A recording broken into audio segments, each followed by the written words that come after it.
Calculating the existing fill in a cable tray involves a few steps. Firstly, measure the cross-sectional area of the tray. You can do this by multiplying the width by the depth of the tray. This will give you the area in square inches. Secondly, measure the cross-sectional area of the existing conductors. Multiply the individual cross-sectional areas of each conductor and sum them up. This gives you the total cross-sectional area of the existing conductors in square inches. Thirdly, calculate the fill percentage. Divide the total cross-sectional area of the existing conductors by the cross-sectional area of the tray and multiply by 100. This gives you an estimate of the fill percentage. For example, if the tray has a cross-sectional area of 100 square inches and the existing conductors have a combined cross-sectional area of 60 square inches, the fill percentage would be 60/100 multiplied by 100, which equals 60%. Calculating the capacity for additional conductors also involves several steps. Firstly, determine the maximum allowable fill percentage. This can vary depending on code requirements and tray manufacturer specifications. Typically, it's around 70 to 80%. Secondly, calculate the remaining available area.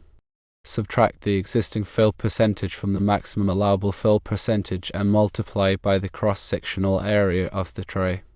This gives you the area in square inches available for additional conductors. Thirdly, calculate the number of additional conductors.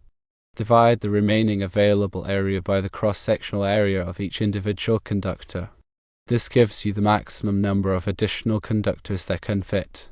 For example, if the maximum allowable fill percentage is 80%, the remaining available area will be 80% minus 60% multiplied by 100 square inches, which equals 20 square inches. If each additional conductor has a cross-sectional area of 2 square inches, the maximum number of additional conductors would be 20 divided by 2, which equals 10. It is important to always verify the fill percentage requirements with applicable codes and manufacturer specifications. Overfilling trays can compromise heat dissipation and create safety hazards. Consider using spacers or dividers to organize conductors and improve airflow.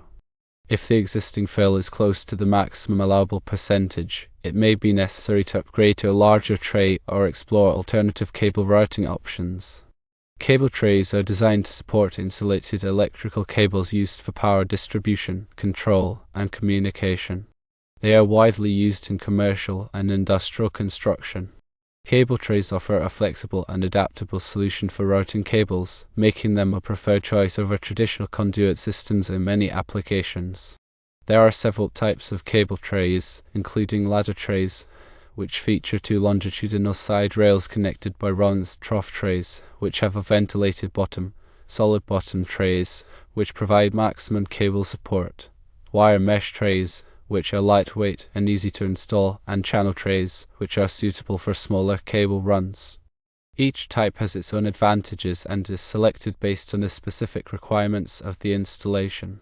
When calculating cable fill, it's crucial to adhere to the National Electrical Code, or NEC, and any local electrical codes. These codes specify the maximum allowable fill for different types of cable trays and conductors. The NEC provides tables and guidelines to ensure that cables are not overcrowded, which can lead to overheating and potential fire hazard. Understanding and applying these codes is essential for safe and compliant installation. The cross-sectional area of a conductor is the area of its circular cross-section when cut perpendicular to its length. This area is measured in square inches or circular mils. To calculate the cross-sectional area of a conductor, you need to know its diameter. The formula for the area of a circle is pi multiplied by the radius squared, where the radius is half the diameter. For multiple conductors, you sum the individual cross-sectional areas to find the total area. When calculating the fill percentage, you are determining how much of the available space in the cable tray is occupied by conductors. This percentage is calculated by dividing the total cross-sectional area of the conductors by the cross-sectional area of the cable tray and then multiplying by 100. The NEC specifies the maximum allowable fill percentage for different types of cable trays to ensure adequate ventilation and prevent overheating. The maximum allowable fill percentage is the highest percentage of the cable tray's cross-sectional area that can be occupied by conductors. This percentage is specified in the NEC and may also be provided by the cable tray manufacturer. Exceeding the maximum allowable fill percentage can lead to overheating, insulation damage, and potential fire hazards. Therefore, it's crucial to adhere to these limits. When calculating the remaining available area, you are determining how much space is left in the cable tray for additional conductors. This is calculated by subtracting the existing fill percentage from the maximum allowable fill percentage and then multiplying by the cross-sectional area of the cable tray. The result is the area in square inches or circular mils that can be used for additional conductors. To calculate the number of additional conductors that can fit in the cable tray, you divide the remaining available area by the cross-sectional area of each individual conductor. This will give you the maximum number of additional conductors that can be installed without exceeding the maximum allowable fill percentage. Proper cable management is essential for maintaining a safe and efficient electrical system. Cable trays should be installed in a way that allows for easy access to cables for maintenance and repairs. Cables should be neatly organized and secured within the tray to prevent them from shifting or becoming damaged. Using cable ties, straps, or other securing devices can help maintain order and prevent potential hazards. Heat dissipation is an important consideration when designing and installing cable tray systems. Overcrowded cables can generate excessive heat, which can damage insulation and lead to equipment failure or fire hazards. The NEC specifies the maximum allowable fill percentages to ensure adequate ventilation and prevent overheating. Additionally, using spacers or dividers can help improve airflow and reduce the risk of heat buildup. When selecting a cable tray, consider the environmental conditions in which it will be installed. Cable trays are available in various materials, including steel, aluminum, and fiberglass. Steel trays are suitable for most indoor applications, while aluminum trays are corrosion resistant and ideal for outdoor or wet environments. Fiberglass trays are non-conductive and resistant to chemicals, making them suitable for harsh industrial environments. Cable trays must be properly grounded to ensure electrical safety. Grounding helps to protect against electrical shock and prevent equipment damage. The NEC specifies the grounding requirements for cable trays and associated equipment. Proper grounding involves connecting the cable tray to a grounding electrode system using appropriate grounding conductors and connectors. Inspecting cable trays regularly is essential for maintaining a safe and reliable electrical system. Inspection should include checking for any signs of damage, corrosion, or overcrowding. Any issues should be addressed promptly to prevent potential hazards. Regular maintenance, such as tightening connections and cleaning debris, can help extend the life of the cable tray system. Upgrading a cable tray system may be necessary if the existing tray is too small to accommodate the required number of cables or if the system is damaged or outdated. Upgrading may involve replacing the existing tray with a larger one or adding additional trays to increase capacity. When upgrading, it's important to consider the existing infrastructure and ensure that the new system is compatible and compliant with all applicable codes and standards. When pulling conductors into a cable tray, it's important to use proper pulling techniques to avoid damaging the cables. Use cable lubricants to reduce friction and make pulling easier. Avoid pulling cables with excessive force, as this can damage the insulation. Use cable grips or pulling eyes to distribute the pulling force evenly and prevent damage to the conductors. Using spacers and dividers in cable trays can help to organize cables and improve airflow. Spacers are used to create space between cables, allowing for better ventilation and reducing the risk of overheating. Dividers are used to separate different types of cables, such as power cables and communication cables, to prevent interference and maintain signal integrity. Cable tray systems should be designed and installed to meet the specific needs of the application. Consider the number and size of cables to be supported, the environmental conditions, and the accessibility requirements.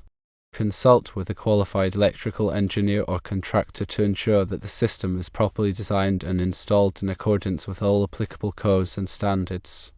Cable tray supports are used to support the cable tray and ensure that it is properly secured. The type and spacing of supports will depend on the weight of the cables and the span between supports. Support should be installed in accordance with the manufacturer's recommendations and all applicable codes and standards. Cable tray covers are used to protect cables from damage and prevent unauthorized access. Covers are available in various materials, including steel, aluminum, and fiberglass. The type of cover will depend on the environmental conditions and the level of protection required. Cable tray fittings are used to connect sections of cable tray and change direction. Fittings include elbows, T's, crosses, and reducers. Fittings should be selected based on the specific requirements of the installation and should be compatible with the type of cable tray being used. When installing cable trays, it's important to follow the manufacturer's instructions and all applicable codes and standards. Use proper tools and equipment to ensure that the installation is done safely and correctly. Inspect the installation thoroughly to ensure that all components are properly installed and secured. Cable tray systems offer a number of advantages over traditional conduit systems. Cable trays are more flexible and adaptable, making them easier to install and modify. Cable trays also provide better ventilation, which reduces the risk of overheating. Additionally, cable trays are generally less expensive than conduit systems. Cable trays are widely used in a variety of applications, including industrial plants, commercial buildings, data centers, and telecommunications facilities. Cable trays are suitable for supporting a wide range of cables, including power cables, control cables, communication cables, and fiber optic cables. When calculating cable fill, it's important to use accurate measurements and data. Use a calibrated measuring tape or caliper to measure the dimensions of the cable tray and conductors. Consult the manufacturer specifications for the cross-sectional areas of the conductors. Double-check your calculations to ensure that they are accurate. If you are unsure about any aspect of cable tray design or installation, consult with a qualified electrical engineer or contractor. A qualified professional can help you to select the right type of cable tray, calculate the cable fill, and ensure that the system is installed in accordance with all applicable codes and standards. Remember that safety is always the top priority when working with electrical systems. Follow all safety precautions and use appropriate personal protective equipment. If you are not qualified to work on electrical systems, do not attempt to do so. Hire a qualified electrical contractor to perform the work. By following these guidelines, you can ensure that your cable tray system is safe, reliable, and compliant with all applicable codes and standards. Always prioritize safety and consult with qualified professionals when needed.